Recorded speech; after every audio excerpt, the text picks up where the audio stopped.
Something that often goes unnoticed is how a character fights and how that ties into their narrative. I will admit, it's not done often, but many times a skilled mangaka will give a reason for why the character fights the way they do, and the same is true for the Shinju and Boruto. Every Shinju embodies a form of love. Hidari for parental, Matsuri for romantic, Mamushi for non-consensual, Ryu for childlike innocence, and Jura for his love of knowledge, but the belief that other types of love are harmful. Let's start with Ryu. His fighting style is very interesting and fresh, with it being akin to a child playing with their toys.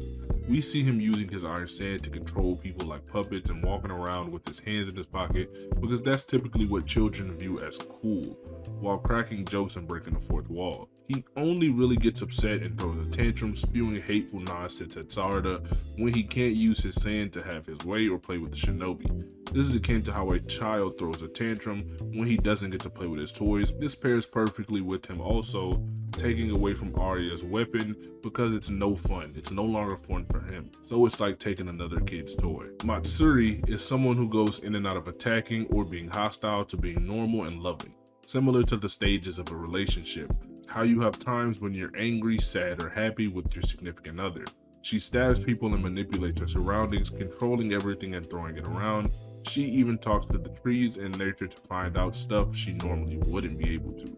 She's shown the true downside and fear of love with her being backstabbed and taken advantage of with Konohamaru's Rasengan. Shikamaru likens the Shinju to pups or cubs, showing that how they are just born, they have not yet grown into the adult stages of an animal.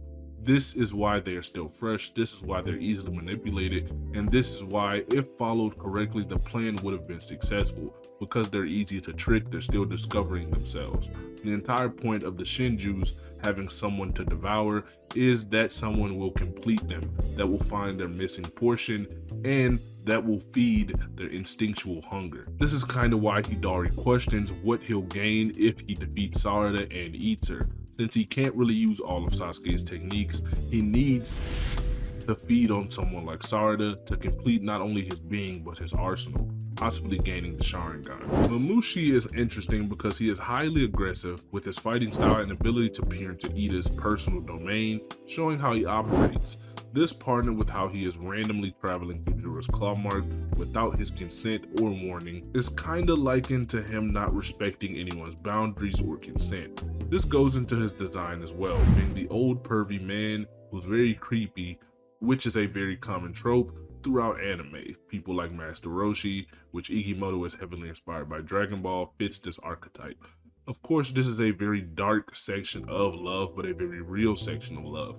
Boruto tackling a lot of real themes like the fear of AI, passing on to the next generation, and the bond of Naruto and Boruto, showing the actual real life events and how despite Naruto being powerful and living his life, him not having parents actually affected him and kind of skewed the way he viewed his relationship with his own child. This is just another real world connection that Boruto is trying to make, which again, while dark and a bit different from these types of love, it is a type of love regardless. This of course clashes more with how Ida has the ability to spy on people without their consent. She can see all of the past, at least until she was born, and she can also see the current events that are happening, such as conversation or fights. This is kind of a cool dynamic they have going on with him being the creepy side and her being the side that is used for, of course, information and gain in the sense of helping Boruto, helping Kawaki, or helping anyone she wants. Hidari's parental love is shown with how aggressive he attacks, burning and killing Shinobi once he enters the village, and instantly trying to Chidori Sarada to finish her off while she doesn't expect a thing. He even tries to cut Boruto down almost instantaneously once he notices Boruto is trying to catch him off guard. This is akin to how a father or parent is often harsh and quick with their punishments, delivering pain in almost an instant. His lack of emotions when he speaks, but funny delivery kind of catches Jura off guard. As well, he also adapts pretty quickly, shown to adapt pretty much quicker than every Shinju so far, but that's because we really lack information on a lot of them, and most of them also don't have holes in their kit to where they need an entire dojutsu to use their abilities. But regardless, His adaptation to the information he receives and the questions and how he asks them, his delivery, cracks Jura up and also shows he has a bit of a funny Dutch side, but that really has anything to do with his battle IQ. Before moving on to Jura, let's go to the respective victims of these dynamics. Of course, starting with Ryu. Ryu, having this childlike innocence type of fighting style and love that he embodies, kind of clashes really well with how Gaara, if you know in Naruto, never had a good upbringing and was never actually truly able to be a child. He wasn't even able to sleep at night because he had a tailed beast. So him being protected by Shinki or Ryu's jutsu, the Iron Sand, which is a physical manifestation of how Shinki loved his adoptive father Gaara, is sort of kinda a nod to how in Naruto he was protected by his mother Sand and protected by Shukaku, no one allowing harm to fall upon Gaara, and him first having blood drawn from him with Sasuke's Chidori, of course. Matsuri being connected to Konohamaru and based off his best friend Moegi. Of course, with childhood friends, especially with different genders, they tend to fall in love or develop some sort of feelings throughout their relationship. Whether it stays or not is the part that Matsuri struggles with, because she is a newly born person and her instincts are telling her that, you know, she has this love, she needs this love to be reflected and put back onto her. She doesn't understand quite how relationships work yet. So when Konohamaru is rejecting her and telling her, oh, he doesn't really want to be called these names or hold hands, she has a negative reaction to this because it's all she knows. Her instincts are telling her one thing, but reality is reflecting something completely different. This is kind of akin to everyone's first heartbreak and how they kind of throw a temper tantrum or kind of lash out at her. This is why she is trying to devour Konohamaru. She's stabbing him.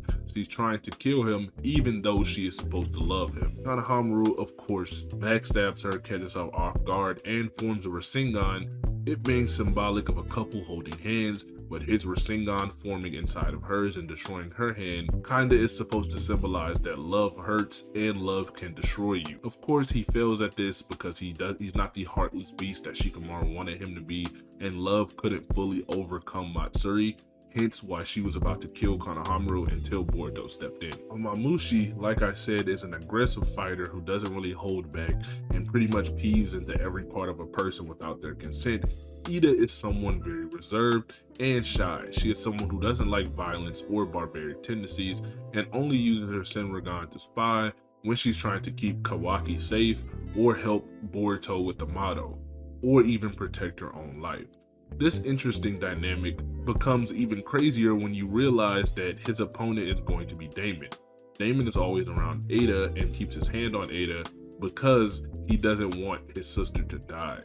And since she doesn't like engaging in barbaric acts, anyone who confronts Ada is confronting Damon. Damon is her knight, and Damon will be the one to fight Mamushi. It'll be interesting to see how he interacts with Damon's ability, because Damon's ability, kind of like Ida's, doesn't really require consent and bypasses that entire process. He reflects all intent no matter what, if he can hear it or not, and peeves into your brain. He peeves into your mental state. If you're thinking of slapping him, it will be reflected onto you, regardless of if he knows it or not. And he can transfer this ability with his hand to the people that are close to him. Hidari's person is of course Sarada, and while Hidari is kind of just aggressive and blunt with his attacks, showing that he goes for the kill pretty much every time he attacks someone with like his Chidori or sword hand, Sarada is someone who is quite reserved. She has an explosive and loud personality when she's defending her friends like Boruto, or saying that she's going to become Hokage, but she is not the type of loud person that Naruto was. She still has a shy side, and with her being conflicted most of Two Blue Vortex, she doesn't really quite understand himself like Hidari. Hidari questions everything around him and questions what he's missing with his Chidori and Sasuke's abilities. This is why he wants to devour Sarada. He will gain, of course, like I theorized, the Sharingan in her newly awakened MS, which would not only allow him to use Chidori, but would complete him as a being and possibly unlock the key to having the rest of Sasuke's abilities. Both of them don't quite understand each other, but both of them also don't quite understand themselves. They are new in the sense of that they were just born, but Sarada is new in the sense of she has this power that she just awakened that she can't really use, and she also has these feelings for Boruto that she just actualized and realized that it isn't a weakness and she can be selfish for once, and being selfish can help the people around her. Out of all of the Shinju and their victims, these two are the most alike. While they aren't alike in their fighting style, they are very much alike in how they understand their surroundings and themselves. Sarada never uses her Chidori to be hyper aggressive and catch people off guard, is usually used while in front of her opponents so she can have this blinding speed and kind of just crash head first into that. Her fire style as well is typically used from in front of her opponents like she did with Ryu, like she did with Boro, and like she did pretty much every time she used it. Hidari is often going for sneak attacks, he's often trying to cut people's heads off, and he's often trying to cleave through his opponents clean with no mercy. She's of course trying to be more like Naruto and Hokage, so she kind of has to show mercy and has to be a good person, because that loving side is what makes someone a great Hokage. Jura lastly has a love for knowledge and a thirst to acquire it. His target is a unique existence in Himawari, but really a Biju like himself, Kurama.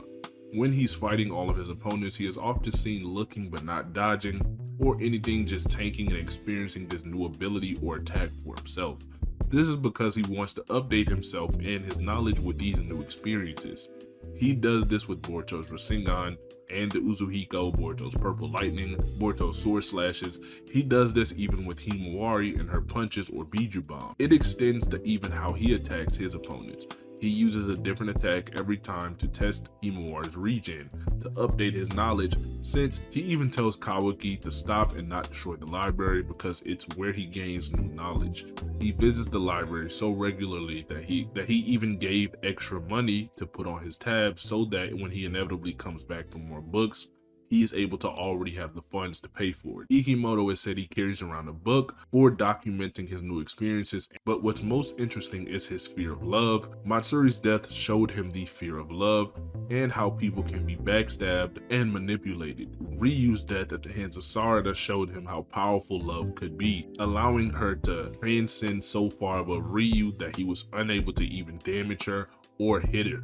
She absolutely obliterated Ryu and one-shot him. This also partnered with how his interactions with Himawari had him questioning just why Shikacho worked together so tirelessly when they inevitably couldn't do anything against his power, and why Himawari, with her first transformation to a Biju, helped out her friends and put her life on the line, made him question this concept even more. His fight with Boruto and Kawaki will be a fight that decides if love is powerful or if love is useless. It will answer the biggest question of if love is a hindrance or detriment, or if love can be a power that is used to overcome things such as Jura. This extends even to how Kawaki and Boruto, both of his opponents, are using their love for Boruto's master Sasuke and both of their fathers Naruto respectively to kind of push them ahead and drive them to save the planet and new generation. Kawaki is of course using his love for Naruto to extinguish the Otsutsuki and protect the Leaf Village from people like Jiren